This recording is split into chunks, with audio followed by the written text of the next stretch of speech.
it's not getting better and better for Touch 'n Go. And it seems like things are getting out of control. It seems like everything is just disintegrating around Touch 'n Go, and they're losing control. I don't even know how to break this down, right? So the big trigger point was when everybody's Touch 'n Go card expired and they wanted to get the enhanced card, and then they cannot get the enhanced card. Yeah. At the same time, Touch 'n Go also released, they also introduced this new thing, PayDirect, and then for the toll system, what's it called again? The toll system, NFC, not NFC, RFID. Yes, that's also introduced by Touch 'n Go. Yes. And then is Touch 'n Go a monopoly? So Touch 'n Go has partnerships or relationships or investors with RHB Bank or something like that. CIMB Bank, right? Yes. They are introducing all these enhancements, but I don't know what they're trying to do.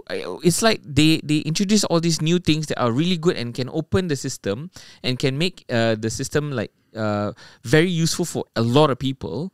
But they are also like sabotaging themselves. Yes, it's like, for example, right? The reason why RFID was introduced is because the government wants to implement multi-lane free flow. Yes, they wanted to actually stop toll booths. Yes, right? No more physical cards, no more smart tech, so no more gantry, no more barriers, no more dedicated lanes. Just drive through, and then your money get deducted automatically. Yeah, I don't want to say the word monopoly, but because Touch 'n Go is the system provider for people to pay tolls on the highway, right? Because you only use the Touch 'n Go card right now. You cannot even use cash, right? Yeah. So they were tasked to develop the system, and they introduced the RFID system. Yes. And then they did testing for the RFID system, and that was like messed up as well. Yeah. And then after that, if I'm not mistaken, Plus, right, came in and said, okay, you know what?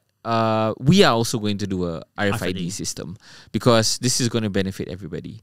And then they did it. They introduced Plus RFID. Yeah, which is an open payment system. Which means what? Which means that it's not tied to an e-wallet, so it's open. You can choose your payment method. You can use credit card or debit cards, so you can link it to your own preferred cards. Yeah, so it's more flexible that way. But then somebody put a stop to it, right? Yeah. So after that, CIMB, which is who owns like 52% of Touch 'n Go, took legal action.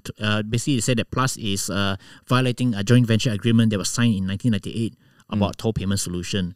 So after that, eventually Plus decided not to continue. Not to pursue, right? And they agreed to adopt Touch 'n Go's RFID system. Which brings Touch 'n Go back to the driving seat and back to the monopoly. And it also means that they can take their own time to deploy as many RFID booths as they want. Like, what is stopping them from deploying RFID booths on all of the highway toll booths in Malaysia?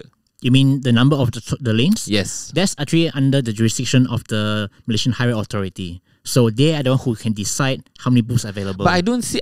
Okay, so when we start asking all these questions, right, we get all the pointed fingers, right? So Touch 'n Go will say, okay, you need to talk to the Lembaga Lebuh-Raya. Lembaga Lebuh-Raya says, okay, you have to talk to Finance Minister. Finance Minister says, oh, you have to talk to JPJ, whatever. We'll get the runaround, right? When Touch 'n Go first started, right, all highways could use Touch 'n Go, no issues. There was no like, oh, talk to this party, talk to this party, talk to the party. Now that when we want to introduce something, an enhancement of Touch 'n Go, which is, if you look at it in terms of implementation, it's the same method, right? So before it was cash, then you move to cashless, which is Touch 'n Go.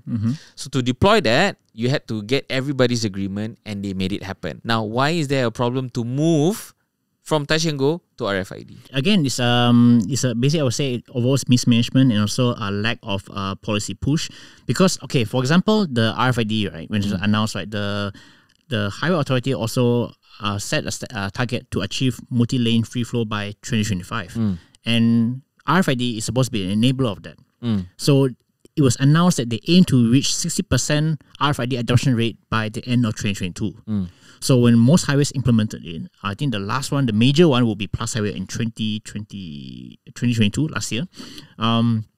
They were supposed to be keeping track, because obviously you can't just turn on RFID lanes so many in one go. You must do it progressively. Why can't you just do a blanket change? Is there an issue? It always be transition, or else number one is how many users are there using RFID? You can't just turn on like that. So this one must do progressively. So they start with one lane, and then there's supposed to be someone's supposed to keep track. Okay, how many more people are switching over? Similar to cash, you don't kill cash immediately. So when RFID was first announced, right, there's hardly any tracking on updates on it. Like for example, how many people using RFID? And then there should be more push from all parties. Okay, you know what? Switch to RFID because we're going to move towards MLFF. Yeah. But there's lacking a push. And also after the end of last year, right? There's no update. So how many people are using RFID? I'm pretty sure there's a lot of people who switch to RFID. But what's the data? There's no clear stats from the highway authority. Yes. Because if the goal is to reach MLFF by 2025, right? There should be a constant reminder. So it has to be done in transition. But we're not seeing that follow up by the authorities. There's no sequencing. Yes.